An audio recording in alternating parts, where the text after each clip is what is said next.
Welcome to episode 205 of the Red Dirt Agronomy Podcast. I am Dave Deacon, and have we got an episode for you? We talk wheat, of course. That's what most everyone in the ag world is talking about this time of year, with Oklahoma State University Extension small grain specialist, Dr. Amanda Silva. We will be covering a lot of interesting stuff in this episode, including the results of field trials from across the state. And you will be able to find that information and everything else she talks about on our website, reddirtagronomy.com. As always, we start with a quick trip around the table for an introduction to the dream team of dirt and everything that grows from it. Let's start with Oklahoma State University's Extension Soil and Water Conservation Management Extension Specialist and holder of the longest title on the podcast. I've been so happy that it's raining on my irrigated ground in the Panhandle, and I'm still, I've got cotton out there, and I don't think we'll have to turn the water on until so July, especially if it keeps raining, and it's humid, and it's not really been that hot, which is not necessarily good for cotton, but at the same time, the plants aren't just beat to crap. Dr. Jason Warren. And across from him, we find Oklahoma State University's Extension Cropping System Specialist. If we end up getting a nice bump in those wheat yields or even late season hay tonnage, do you think that was a contributing factor? We didn't see that cattle on those wheat until, pre-joint like we would normally see. Some of them pulled it off in the fall, to where they just got fall grazing and then really didn't graze anything. Do you think that's part of a contributing factor, what we might see some benefits to? Dr. Josh Lofton.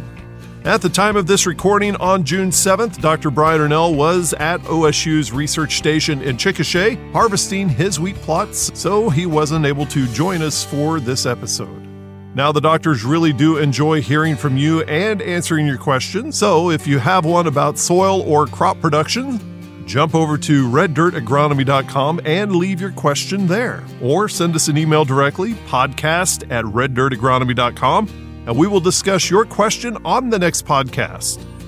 Matthew, we did get your question, and we are working to get the right person on in a future podcast to answer it for you. Also, a new feature, if you want to watch the podcast live as we record it, jump over to our Facebook page. We actually live streamed this episode as we recorded it. It's kind of a sneak peek behind the curtain to see how the show is actually produced. Look for the Red Dirt Agronomy Podcast page on Facebook and watch for live event notifications so you can watch live as we record the next episode of the podcast. You can even comment in real time and the doctors can answer your questions live. So let's kick things off with an update on what the recent rainfalls have meant to the soil and everything that grows from it with Dr. Jason Warren. You are listening to the Red Dirt Agronomy Podcast.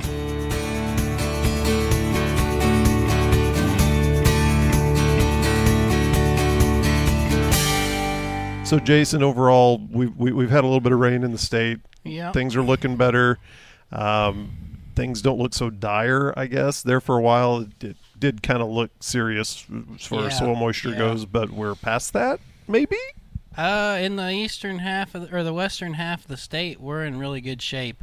In April, it did not look good. Right. There were guys that were, farmers that were able to get some corn in the ground off some little rains.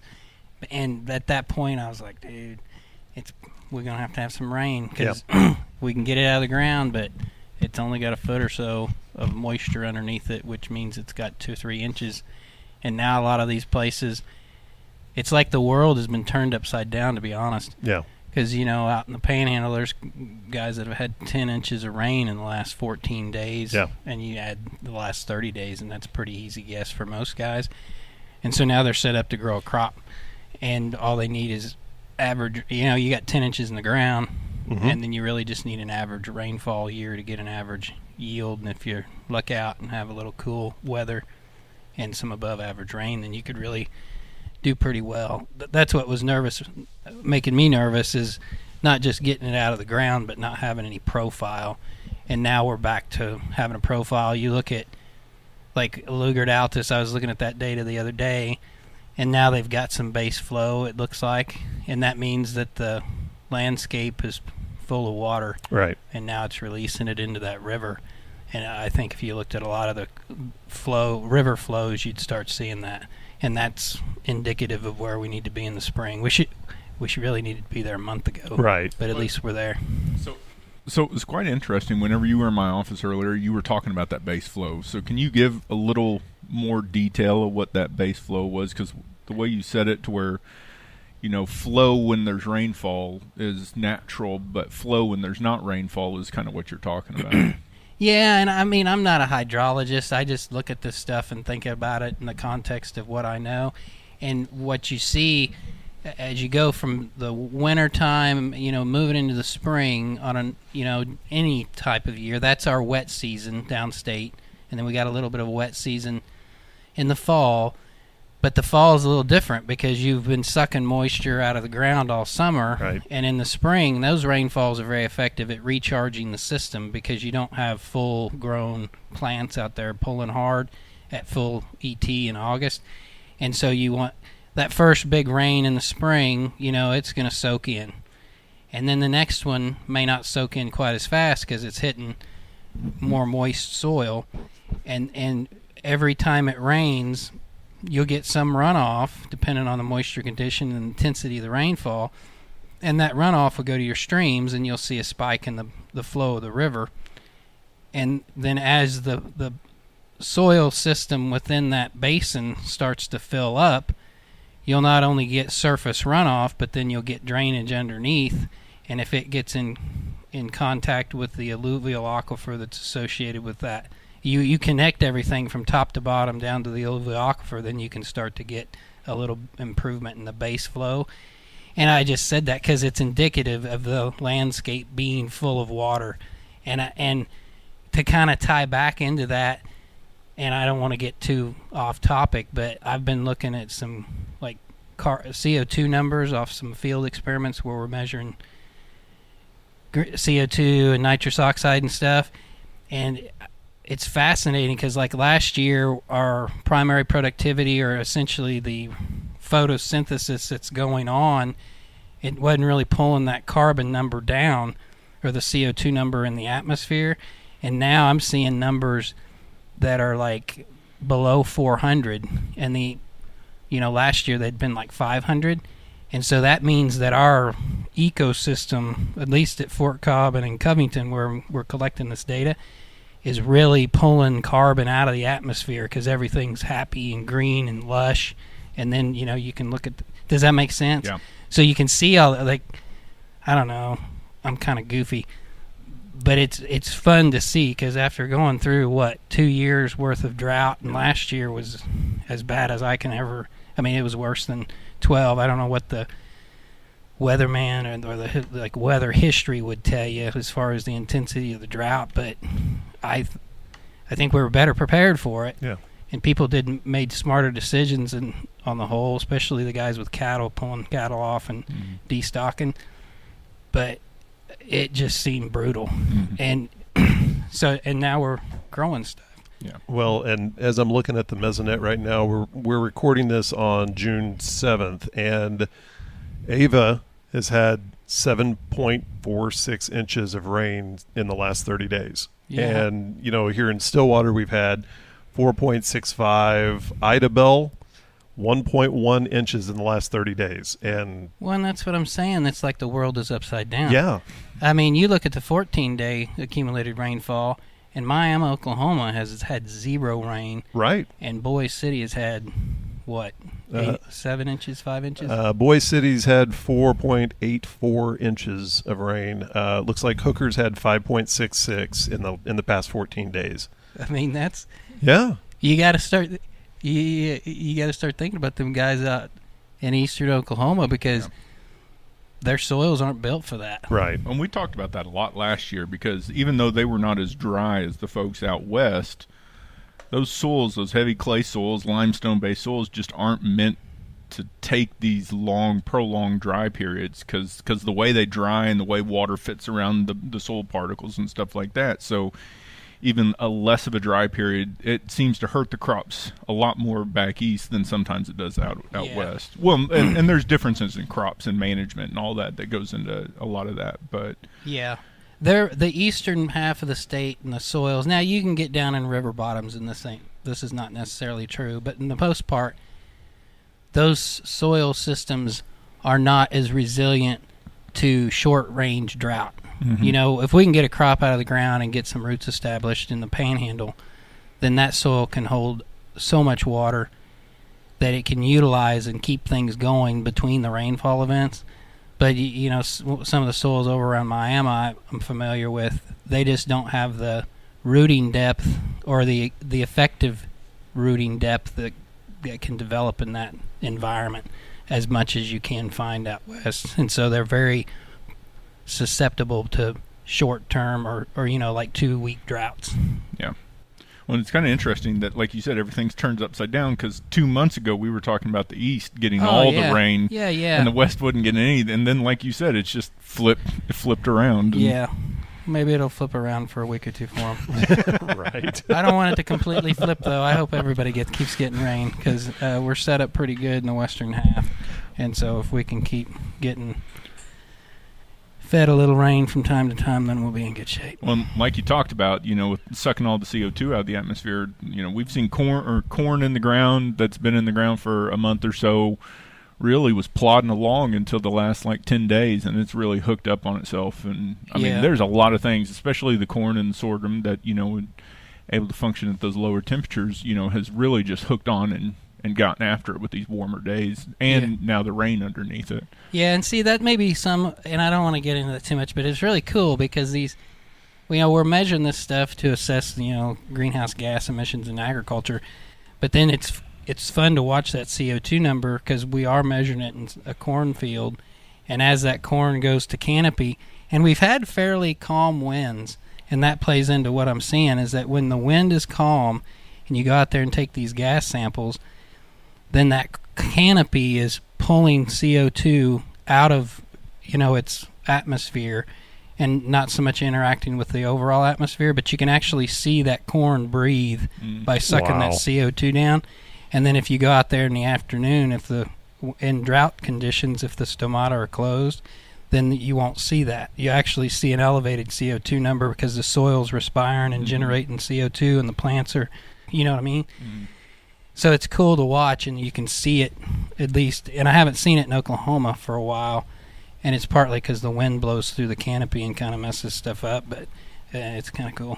Well, and that's one thing I've noticed just being out at the farm is we don't have the sweeping winds that we've had, and it's just been, you know, a muggy rainstorm. And again, this is, you know, around central Oklahoma, but we haven't had the steady 20-mile-an-hour winds that people come to Oklahoma to experience. And, you know, it just in the past couple of weeks, it's just been the muggy, you know, no wind, a lot of rain situation. Are you saying that you may be able to see that in the corn plants now? Well, they're just happier. I mean, you have 20-mile-an-hour wind. It's brutal. Oh, yeah. And, you know, you have an atmospheric condition that's like low humidity, and then you add high wind to that. It's freaking brutal on a plant. Yeah. So you have the soil water condition, but then the atmospheric conditions affect how much water is getting pulled out of that system. And so we're fairly in decent shape. I need to start. I've been so happy that it's raining on my irrigated ground in the panhandle, and I'm still, like, I've got cotton out there, and I don't think we'll have to turn the water on until square, you know, so July. Wow. And especially if it keeps raining, and it's humid, and it's not really been that hot, which is not necessarily good for cotton. But at the same time, the plants aren't just beat to crap. Right. Now, my student went out there last week, and she said there is some damage of some sort, and I'm not sure that it's wind. I'd have to look at the wind, like historic wind the last 2 weeks. But like last year and the year before, the wind was brutal. Yeah. And it's just brutal. Well, and I think that's one thing that it's least helped us. You know, last week we were over in the eastern part planting beans and stuff like that. And like you said, it hadn't really rained in 2 weeks, but just under the surface, you know, half-inch deep, there's still good moisture, and it's because it's hot and it's humid and not a whole lot of wind, and so the surface might dry out a little bit and bake out, but there's still moisture down there. Yeah. And we're being able to keep that and recover it a little bit longer than we would. And Dave, I don't know anybody that we might have to call Oklahoma tourism. I don't think that's on their pamphlet is 20+ mile an hour constant winds. Oh, it's not? No. Oh, I thought that's not on a marketing pitch anywhere. Well, hold on. So Amanda, you're not from Oklahoma. Whenever they told you about Oklahoma, was that part of the spiel? Come to Oklahoma where there's a constant wind and you'll love it. We'll always have weather for a kite. I mean, is that well, part it's of? in the song. The winds come sweeping down the plains. Right. Yeah, I get the song. Did you know what that meant? I guess I learned here. She does now. Yeah. So, Dr. Amanda Silva with Oklahoma State University. Your focus is more of the small grains, the wheat crop, and what has the past 2 weeks, 3 weeks meant for the Oklahoma wheat crop with all the moisture? Well, it's almost like too late because now we are trying to cut, and there are a lot of cases that the wheat's ready but the ground's not. Yeah. So here I am hearing you talking about the rain and all that. We missed that. Yeah, we really missed that earlier in the season. Yeah. So, but it came in a time where we had some good stand that it helped. It helped with grain filling. But in some cases now, especially places where we cut already, southwest Oklahoma, where the wheat was already matured and the ground was too wet, we are seeing some impact on test weight. Oh, really? Yeah. It was dropping. Yeah, it's dropping. Yeah. So it's a little bit behind. In some places that we are ready to cut. Wheat's ready, but then we have to wait a little bit on the ground, and then every day we have a little bit of a forecast that we cannot make plans. Also, so it makes it hard to.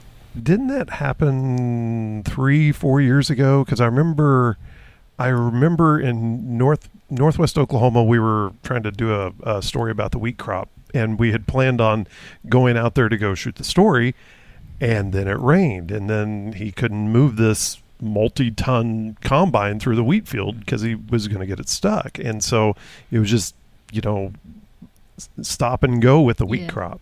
Yeah, but. Well, today we are cutting chica so that's good. But we are waiting on the other places to see if we are gonna get rain or not, and if we can go tomorrow, if we can keep going or not. So it's being a little bit slow. Yeah. Yeah. When would have been a better time to have this 3 weeks of soaking rain? So would say during the what we call critical period. So anywhere where the wheat's forming, wheat heads, grains per head. So from jointing to flowering would be a very good time to get rain. So that's when the crop is developing, is coming out of dormancy and using a lot of water, nutrients. So we missed that in some places, most of places, I guess. And and in some other places that we didn't even have a stand, like the Panhandle. Wow. But Balco we did, and the plots looked really good when I was there. End of May. Wow. Yeah, so it's upside down, like you're saying. Our southern plots looked better than the north central plots just because of the rain pattern. A little bit more moisture, just a little bit. That made a lot of difference. Yeah, because it started raining down southwest Oklahoma a little bit early, maybe. Yeah, they got some scattered. Yeah. And it was spotty, I suppose. Yeah, that we didn't. Because what kind of yields are they getting down there? I think it was around 50s, 40s. That's pretty good. Mm-hmm. At $7-8 or whatever. Yeah, it's really good. Yeah. And I'm very excited to see the yields at Chickasha from what I've seen, the plots now that Tyler was showing me. Yeah. That they're cutting, so it looks really good. Nice. So, and another thing is that with those late rains, we also had some disease that came in very late. So we didn't manage for it in a lot of cases. Well, in Chickasha we did, just because that's what we do. We follow a methodology there. So we have standard management and intensive management where we apply fungicide. And we had some leaf rust showing up later. some septoria showing up with all that rain, and I think we may see an impact on that too. When you drive around, do you see a lot of these fields that tillered out, like where they pretty much was close to dead in spots, and then they've tillered out, and so they're still green Yes. in spots, and then there's areas that look like it's near mature? Well, what's the deal on that? What do you think? Like the potential of those green spots are to make Yeah, green? well, in some cases, what we were seeing in our trials is that the secondary tillers, the head size is almost the same as the main tillers. Oh yeah. So it's kind of impressive. Yeah, we were having trouble actually making our sampling collection just because now we have a lot of secondary tillers and they're delaying sampling. But in general, I wouldn't think those secondary tillers would contribute much Yeah. to yield. But you've got plots that's a condition. You just Yeah. got to wait until they're ready to go. Mm-hmm. Well, so we had that problem in sorghum a couple years ago. We were out at Homestead, and the main tiller didn't do a whole lot. We had or the main stem though. We had a lot of tillers. Ended up bigger, the same head size as the main stem. We ended up having to just wait on those. So those growers that have that out in the field, your recommendation, just hold off. Go like what? I think it depends on the proportion, Yeah. right, of those secondary tillers. Like in some cases here where the proportion of green heads are really high, we are waiting. In some other cases, then if it's just one here and there, then I wouldn't. But yeah, it's kind of... Well, and I know we've talked about it because, some of the stuff, that have been relatively dry, low test weights and also some shrunken seeds. So even if the head sizes are the same, maybe the quality or, test weight and all those other things could be a lot better on the secondary tillers that are coming around. You just never know. Yeah, you never know. Yeah. So I guess your answer to that is it depends. Yeah. But I didn't say it. The old extension answer there. Well done. Well done. So going back a few weeks, maybe a month, you did the wheat tours across the state. Was there a variety that stood out in different places? And if so, why maybe that one may have done better this year than maybe a previous year? I guess I wouldn't say one variety, a Right. specific name or anything like that, but things that I've noticed is that some varieties, they were able to bounce back from the drought better than others. So some, they were suffering from the drought and they continued that path and never responded to that moisture, but some seemed like it did. Yeah. That's kind of was surprising seeing that. But in general, I think if the drought was so severe the way it was, and if it continued to be that way, it would be very hard to see variety differences. So Yeah. I think the main differences that we saw, it was just the ability of the varieties to bounce back from the drought. Yeah. Are you expecting it? And I know that you're still collecting data. I mean, you're in the middle of a data wave right now. Yeah. Are you expecting higher proteins in some of maybe different parts of the state due to the lack of rainfall and just the overall weather? Yeah, we see that sometimes very often when we have lower yields, then we see higher protein just because it's less diluted Right. in that grain dry matter. But yeah, I expect to see that. We are seeing very high protein at Altus that we are going to rerun with a different method. Wow. Yeah, just to make sure the analysis is collecting what actually is, just because we do like a near infrared analysis, and so we are going to use like a wet chemistry analysis to make sure that protein, So that must be really high. it's very high. Like Average 18%, so it very high. Wow. Unbelievably high. Yeah, it's unbelievably. Yeah, Yeah. It's too high, and my fear with that is that the equipment is not really calibrated for that high of a value, and then maybe it's inflating too much. So we'll run it at Swaffle and see what says. But in other cases, we can see like I always see every year. So some varieties, even with high yields, they will tend to have higher protein. Right. So that's something that we can see their genetics in that. But then things like the environment will impact. So there is still a negative relationship between yield and protein. But we can clearly see that some varieties, year after year, they will tend to have better protein than others at similar yield levels. Similar and high yield levels. Have you visited with the guys up at Kansas? I mean, are they kind of in the same boat as far as the rainfall patterns hitting their wheat crop, or did it hit them earlier relative to the or like the growth stage of the crop? I think it was very similar, if I'm not mistaken. But yeah, I guess I haven't followed that. I just wondered the phenology very close. I just wondered about like the general condition of the wheat belt. Wheat crop. No, it's about like ours. Yeah, it's not the best. No, everywhere. Yeah. Well, like in western, like the Panhandle. Mm-hmm. At our research stations, they planted wheat, and it came up. I don't know when did it start raining. The 1st of May. It emerged the 1st of May. Yeah, we planted. Most of the Panhandle west of there. Well, we had some there that never came up. Yeah. That we had to abandon, unfortunately, and then some that we were doing some testing there for late planting. So we planted in October, then we came back and planted in November, which is late for the Panhandle. Yeah. They all came up by February or something. Wow. Yeah, kind of. Yeah. Well, at least that was the time where we could kind of row it. Yeah. Yeah. So where have you seen your highest yield so far in just in the data that you've collected so far? So we haven't harvested many locations. So we did Altus, Walters, and Chickasha today. Okay.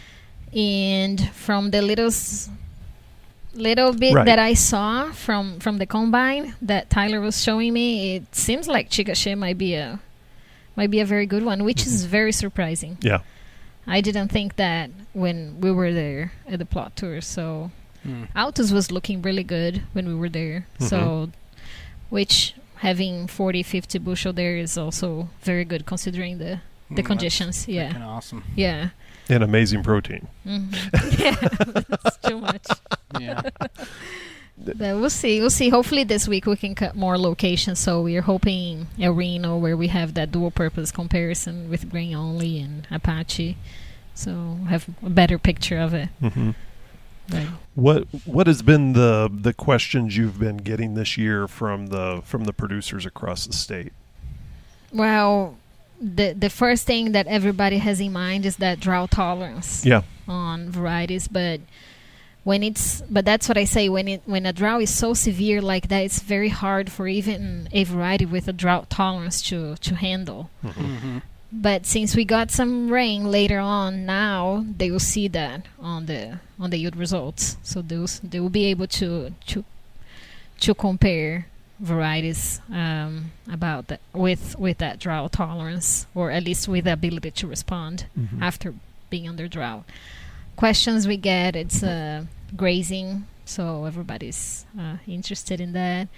There are a lot of things involved, so it's not only fall forage production. So one thing that we like to mention to them is the ability of the varieties to recover from grazing. So we have a lot of varieties that produce a lot of forage in the fall, but you put cattle on it and they struggle to come back up. And that's what we see too. So that's especially important for those trials where we have dual purpose, that they can see that.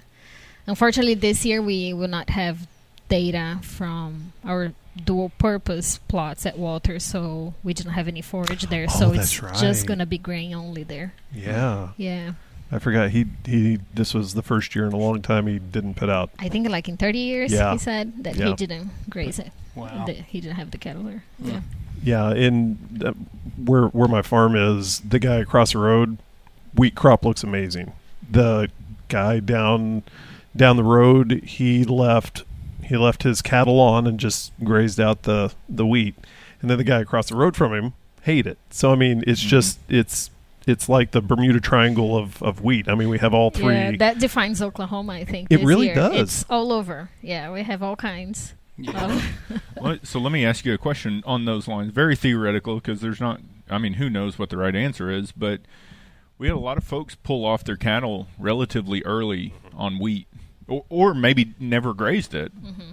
If we end up getting a nice bump in those wheat yields, or even late season hay tonnage, do you think that was a contributing factor? We didn't see that cattle on those wheat until pre-joint like we would normally see. Some of them pulled it off in the fall, to where they just got fall grazing and then really didn't graze anything. Do you think that's part of a contributing factor, what we might see some benefits to? Because you mean not grazing in February? Yeah, when we didn't have, a marginal dry period or a very dry period, you just didn't have those cattle, so the wheat was able to kind of recuperate. Mm-hmm. And it could be maybe something to learn going forward on those marginal dry years, that you have to start weighing those options on grazing versus we did it out of necessity this year, because I think a lot of folks would rather graze because the hay levels are so low. But in a year to where we have an abundance of hay potentially, maybe it's something we can learn from a wheat perspective, of especially in those marginal years. Because I mean, there's some folks that I think were about to give up on the wheat, and you go around on Twitter and look at their hay, and those windrows from the hay are massive. Yeah. They just got a ton of hay that they're going to probably love come July, when they're really going to need it. And I mean, there was a lot of folks that were giving up on oats a month after they planted, and we've heard some really astounding oat hay tonnage. So, and I mean, we had great oat that I never thought when we planted that it was going to make, but the rains just came at the right time for some of those that were a little bit later, and all that. Grazing intensity is extremely important, especially when we are under drought, because like I said, there is a genetic component on the ability of the varieties to recover, but moisture conditions is number one. So if you graze it too hard, it's hard to replicate in your stuff to really give an answer to that. I mean, yes, it is. I mean, that's almost an impossible task to ask those kind of things. Yeah. So anyway, whenever it comes to, and this is a Brian Arnell question, so I think the brain trust here between the three of you guys can. Did he write in? Yes. Brian A from Chickasha is wanting to know, overall, whenever it came down in years past, it's come down to, do I do a nitrogen application? Do I go ahead and trust the strip? I mean, do I put forth the money to do it? Was this year a good year to go ahead and jump on that? And I mean, whenever looking at where we are now, were there benefits to making the application, to making the commitment to the crop? Oh, it's so hard, I think. It is, to know. Yeah. And we get questions about it all the time when we are in situations like that. And I don't know, because the crop didn't use the residue that we had last year. Mm-hmm. So in several fields we had a lot of residue still, but in some cases we didn't. So I think it would have been a good idea, and I think we are seeing that in some of our trials. So we saw a nitrogen response. So I think it depends on the field. It depends what is the residual. So I think that's why it's important for them to know what they have out there, what they had out there, and I think I would trust the strip. Yeah. But Jason, you look like you're warming up for a great answer. You go, Jason.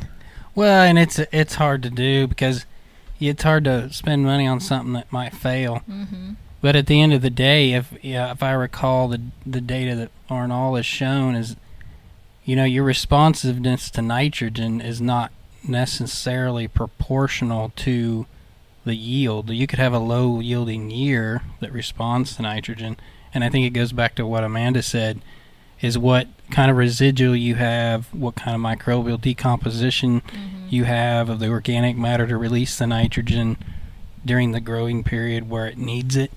and those things are highly uncertain. That's what's so handy about having a nitrogen-rich strip. If you can handle the management that goes along with it, it can provide you some more knowledge versus just going out there and doing your standard rates. Yeah, we were in that same situation in the plot that we were like that. It was Balco. Mm-hmm. So based on the information we had, we're like, maybe we can put a little bit more, but with that drought we had, you know, if I was a producer, I would have not. Yeah. But since we were doing research, I said, okay, let's go ahead and do it. Now I think we'll see a response to that. It looks better than the bulk of the field. It's just greener. Yeah, it did. Well, and that's real common. Mm-hmm. But it is what it is. Yeah. It's very difficult, and like I said, if I was a farmer, I would have not done it. Yeah. But since we have just a small, small area, and we can kill that curiosity, that's what we did. Yeah. So from that standpoint, I guess, does green equal grain? If visually you say, hey, I went ahead, I committed to the nitrogen, it's green, am I going to see a benefit from that greenness? Does green equal grain in that situation? I don't know if it's a very direct proportion. I think it would be better to say not green. No grain. No grain, yeah. But then it's hard for us to see how much of that green would be actually influencing or giving yield.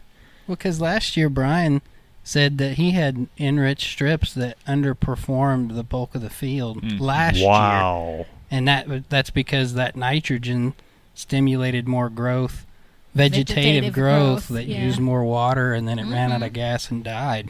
Especially when you do early season, that's what he's been saying. It was the early season application, it's not a good idea. Yeah, because you do promote a lot of vegetative growth, and like Jason was saying, using a lot of water, and we don't get water. And, Whereas this year it's the opposite. We didn't have any water to get it going, and then deluge. Mm-hmm. So with that deluge, it's really helping the summer crops, the cover crops, the everything else crops. Yeah. I mean, I think the one thing, kind of like what Jason was talking about earlier, the one thing right now is some of our crops, specifically cotton. We are in dire need of this heat. We're finally getting around to. Yeah. But I mean, in the Panhandle, where they've gotten a lot of the moisture and all that, I mean, they were like mid 70s yesterday, and down in the 40s and the 50s at night. I mean, that's, where you have everything else kind of clicking for you. You kind of need the heat to come around. Yeah. And the sun. We talk about how when we grow summer crops, we're harvesting sunlight. That's what we're doing. And when we have these long cloudy periods and it's not very warm, then, we have the two of the three components that we need. We're just missing that third one to really, really, and that's not to say things are negative. It's just to really take advantage of the situation that we are being blessed with, especially out west. We really need to start getting some heat to come around to really push some of those crops. Not too much. But not too much. Not too much. But just the amount of right. Just like a porridge story I've heard in the past. But yeah, I mean, it's good. The weather in the central part of the state has been dang near perfect in the last couple weeks to really get things going and kick it off and really get growth coming. But out west, we got a little more time. Their season's just now starting, to get going. So they'll get it eventually. It's one of those things. We have all the pieces in play. We just need that heat to come on and kind of stay friendly for the time being. So how does that impact the? I'm going to say a term that I don't necessarily know if that's the right one. The tasseling, the pollinating of the corn, the magic where the pollen falls from the down. Where the magic happens? Where the magic happens. Well, I remember early on you told me that there's like a 2-week magic period where that has to happen. And temperatures have to be just perfect. And I don't know. Before the fairy comes out and sprinkles all the magic dust upon the corn across Oklahoma. Yeah, I mean, we were in Texas last week, and they were just now starting to tassel. Yeah. I don't think I haven't seen any corn tasseling yet here, but if North Texas is tasseling, that means we're close. Yeah, we're getting close. But they had a lot more rain early, so we're probably a little bit behind them. We're getting close to that time, especially some of the corn that got planted early that got blessed with some of that early rain that got up and got going. It's probably getting really close. Still in Jason, we were about chest to shoulder high on some of our corn here in Stillwater. So I mean, we're getting close. But you know, we still got some time. But yeah, I mean, these conditions would be perfect. That's what I was asking. Perfect for that. You know, we just 2 or 3 weeks from now, we still need the same conditions. So. Well, and I mean, parts of the state haven't even hit 90 yet this year, and it makes it sound like I'm complaining. I am not complaining. Not complaining. But there are crops that need that, and corn may or may not be one of those, and that's why I was asking. Well, I mean, everything needs a little bit of heat. Right. You know, as long as we got good. The best case scenarios is, I mean, it's kind of a funny thing because the best case scenarios typically when we're dry, and it's where we get these very warm days and these really cool nights. Right. When we get the humidity, we usually don't get those diurnal swings like we normally would, and so the nighttime temperatures stay up a little bit higher, and the daytime temperatures are kind of capped a little bit, so we get this kind of narrow range, which is still fine as long as the temperature's where it needs to be. But I mean, for corn and everything else, it's those nighttime temperatures that mean everything. Yeah. And so even if it gets to be 100 degrees, which we know it's going to happen at some point in time, as long as we stay out of the high 80s and low 90s during the evenings, things will take advantage of it. That's when the pollen fairy shows up. That's when the pollen fairy shows up. Yes, Dave. That's how you explained it to me, so that's why that's the only terms I know. We were on public TV. I couldn't explain it any other way, but yes, that's kind of what we need. But you can see some of our other crops that were planted a little bit later. There's some of our soybeans are really struggling to get going. Yeah. They're putting on trifoliates, but they're not getting the height that they've gotten years past, which for some of us that's fine. Yeah. You know, because sometimes in a lot of our soybean crop, the issue was we're getting too much vegetative growth now when we have good conditions. That kind of like Jason and Amanda were talking about earlier with the wheat is that when we come to July and it's hot, we have to sustain these huge, I remember back in, I think it was 20, we had these 4.5 foot tall soybean plants, and then the drought hit, and it wasn't 2 weeks that those things died because it just has a lot of vegetative material it's got to hang on to, and we don't need that. So, having this moderate growth, is okay. There's nothing wrong with it, and getting it to get going as long as it's getting going is good. Well put. Is good going while the get going's good is all good. So that's all those things are within the realm of good. I really need to work on that quote. I can see that as a bumper sticker. It's too many words. Yeah, it's very wordy, isn't it? Well, so I guess any advice for producers as they move into the summer with the crops? Well, I mean, a lot of it's going to depend. There's, a lot of our fields out west for some of our summer crops are hinged on the fact of they either take their wheat to harvest or they don't take their wheat to harvest, and that's whether they'll plant a full season crop or a double crop or maybe no crop. And I think a lot more than not took it either to a late hay or are taking it all the way to grain.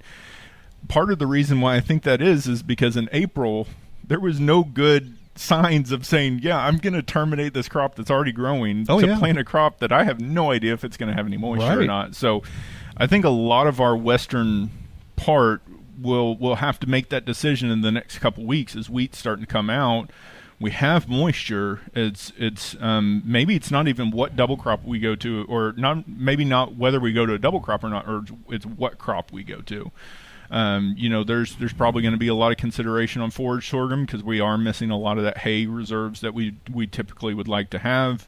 We're hearing a lot of folks wanting to put in summer covers after a wheat crop, wanting to have a forage, to go into a wheat crop next year, and they're looking for options. And then, with prices, soybeans and grain sorghum and all that are a true possibility. So if we keep going in the West, get a couple of showers in the next couple of weeks, to let them get the wheat out. We need to get that wheat harvested, but still have that ground wet. I think we're going to see a lot of double crop potential acres coming in, just because the availability's there. So, Jason, we are entering, or we're tiptoeing. I think we're jumping into an El Nino year, and those traditionally tend to be a little more wet. Is going fallow and just letting the land rest and rebuild the moisture profile, is that an option? Is that a good idea? I mean, that's a kind of the business plan decision. Yeah. What's your business? If you're a cattle guy and you are looking to have some fall forage for stockers or anything, it might be prudent. Yeah. Because you're going to store that water, and you can see it in the wheat even this year. The stuff that was less intensively cropped over time is going to have a better wheat crop than the stuff that where they had beans in last year and they planted wheat into, because it had more to go on. And if you go through the summer and you have good moisture in the fall, you plant it early and you've got something to go on, then you might have some forage but otherwise, and then the further west you go, the more important that storage is. And so but if you're in central or eastern Oklahoma, it's a good idea to try to take advantage of it, because you're not going to keep it around, and it's soil depth differences and all that stuff. So, like I say, I'm not going to fault anybody for doing anything, right? Because I'm just tickled to death that it's raining. Yeah. And it all depends on what your business plan is. But if you want to make grain, and you have the equipment to do soybeans or milo, it's at least an idea to think about utilizing or taking advantage of the El Nino. And again, I'm just so damn gun shy about this rain and the weather. And I look at the long-term weather history, and it's every 10 years. Every 10 years we have these dry spells now, and we had them in 12. We had them, last couple years. You look back to 2000, it was dry. You know what I mean? And so I'm hopeful that we're going back into a wet cycle. The guys in the Climate Center suggest we're going into a wet cycle. And so we need to have the gun loaded to take advantage of that, in my opinion. And it's fun. Like earlier today, I told Lofton I'd look into it, and I didn't quite get to look at all the data. But like on these summer crops, if you've had, 7, 8, 10 inches of rain in the last 30 days, you've made your first bushel. And every inch of rain on top of that 10 inches, say, will make 10 bushels of wheat, or not wheat, but like corn for sure, maybe 12 bushels, or 10 bushels of milo, and I'm not sure about the beans. So we are at the point of making grain. Does that make sense? If we have any soil water storage capacity, which a lot of our cropland anymore, because we've lost a lot of marginal ground. But if you've got good deep soil, you've got the first bushel in the bank, and then the rainfall from here on out is just going to make more bushels. So I'm excited. But again, I know it can turn south real quick. The heat can turn up, and the rain can turn off. So I always am cautious. So something that me and you have talked about when we were talking about the cover crop things is a lot of folks that are coming out of wheat, maybe wanting to go into wheat in the fall. So they don't want to do a grain crop during the summer because it just doesn't work. And so they go to something that they can either graze on or hay or do something like that. So, we're talking about forage sorghums or cover crops. Yeah. And you talk a lot about there's some of these soils out here that can't store a tremendous amount of moisture. So if we have the moisture now, it's not going to be available in September. So you might as well grow a forage now. Great. So talk about, like, what are those soils that are those ones that can't store it? So you might as well, like you said, take advantage of this moisture. And that's a great question, and it's more of an art than a science to answer it.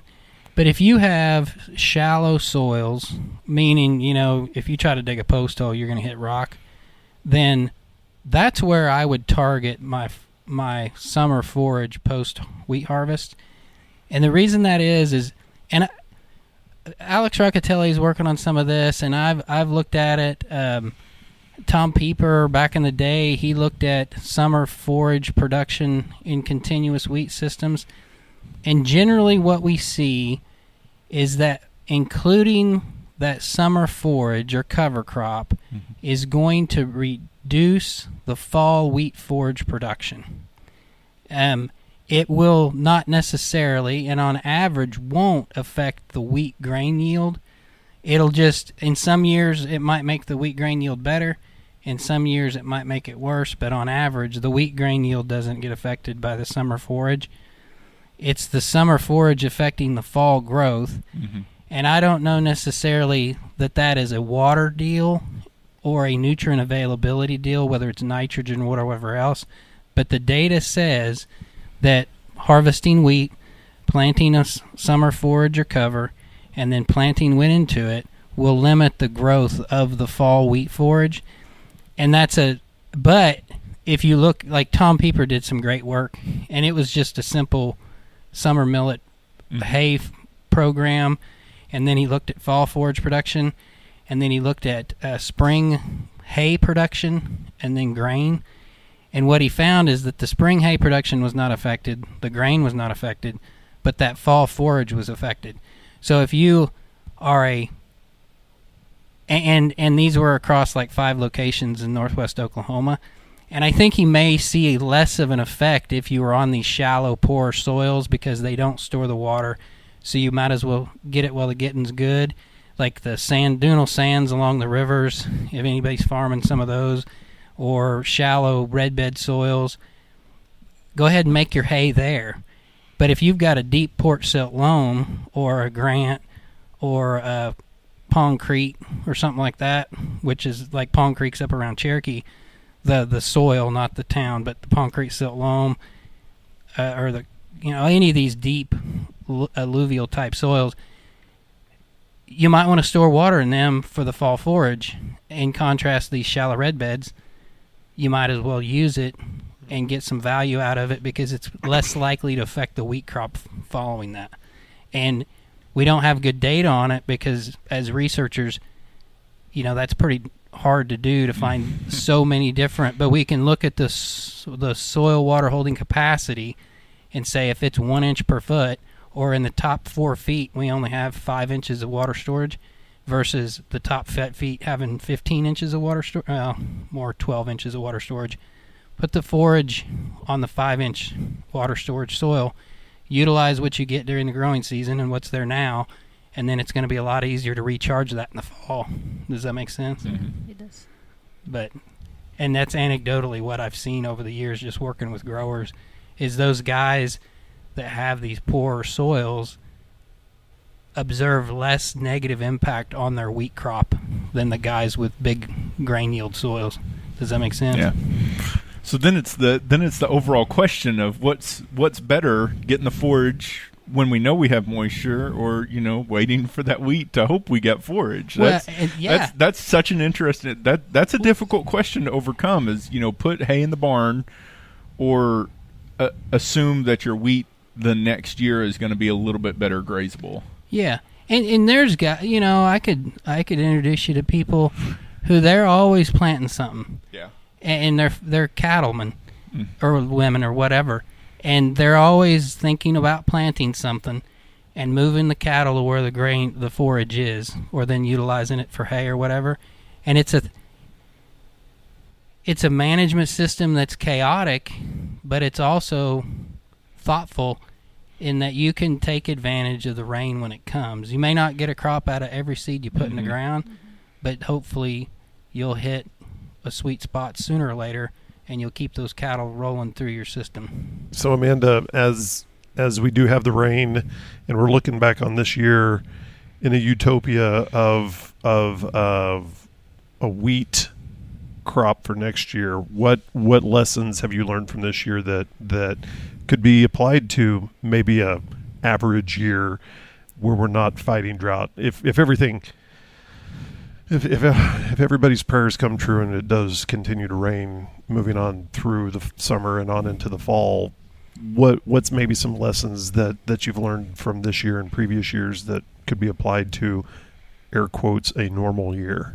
what I would say, it's actually disease resistance. Mm-hmm. Because this year we had some leaf rust, septoria catching us by surprise, and we didn't manage for it. Yeah. So I think that would have been important, having the yield potential out there to protect. So having that genetic resistance to protect our yield potential, that would be my plan. And that's a good point, because you can. There's only so much that you can manage for, and then there's a lot out there that you can select for, I guess. Yeah, you can select for it. We have all those traits out there. We have our breeders working on it, and I think it's a very good tool to take advantage of. So that would be one that comes to my mind right now. Yeah. Mm-hmm. Amanda, thank you so much for setting in with us and putting up with these two. And sorry Brian wasn't here to that guy to chime in. Brian. Yeah, we missed you, Brian. Wheat harvest. I know. Jeez. Out cutting wheat between the rainstorms. You got to do what you got to do, I guess. Yeah, I should be out there. I'm crunching data. Yeah. So producers know it's on the website if they're interested. How often do you update the website? Oh, it's as often as it comes in. I get the data, and I start working on it the same day or next day, depending on the time that we get the data back. But yeah, so as soon as we have the data, it's maybe a few days. How many sites do you have across the state? I think locations would have been maybe, I never know, but it would have been maybe 14. Wow. More than that. But experiments, I think this year we were about 37. Wow. Research experiments and around the state. Yeah. I have like 6. Yeah, it's and that's not at every. That's not replicated at every site, is it? Those are all replicated. Wow. Yeah. I think the only one that is not replicated is the demonstration strips that we have here in Stillwater. But all of those. So those are variety trials, but also research trials where we are looking at planting date, nutrient uptake, and things like that. Yeah, so this is it's a very busy time. And, so we are running everywhere, trying to collect biomass samples and harvest and do everything, and analyze data. So. See, this is why I'm a summer crop guy, because when I'm doing this in October, it's a lot nicer outside. Yeah, it is nice. Yeah, it's hot. Yeah. The nice thing about summers is if you can get summer crop planted before the end of May, in early June, and then you don't have to harvest it until it starts cooling down, it's pretty nice. But wheat harvest. Oh, going down the canopy right now, it's like climbing into a combine to unplug it. It just sounds wonderful when it's 90 degrees. And humidity of 90. The good thing is we are all excited. I'm probably going to have to do that here before long. I'll probably plug a combine. That's going to be my penance for that comment. I'll plug a combine, and then I'll be under it for 2 hours. I was about to say, we've unplugged a combine in sleet before. I don't know which one's worse, 90 degrees or sleet. Yeah. That's true. Well, now you're excited. We're excited to see the data. So I think that overcomes it. It's always nice to get the final result. And thank you for listening in on this conversation of the Red Dirt Agronomy Podcast. And if you'd like to join us in the next discussion, send us an email, podcast@reddirtagronomy.com, or send us a tweet. Our handle is reddirtag. And of course, head over to the Red Dirt Agronomy Facebook page so you can watch us record the next episode live. We would like to thank Dr. Amanda Silva for joining us on the podcast today. To find out more about her or any of our guests, along with any of the resources that we talked about today or on previous podcasts, visit reddirtagronomy.com. There you'll find show notes, and you can listen to past episodes too. For Dr. Josh Lofton, Dr. Jason Warren, and the absent because he was cutting wheat, Dr. Brian Arnell, I am Dave Deacon. And we all want to thank you for listening. The proceeding is a copyrighted recording of Agnow Media, LLC, 2023. And yes, all rights are reserved.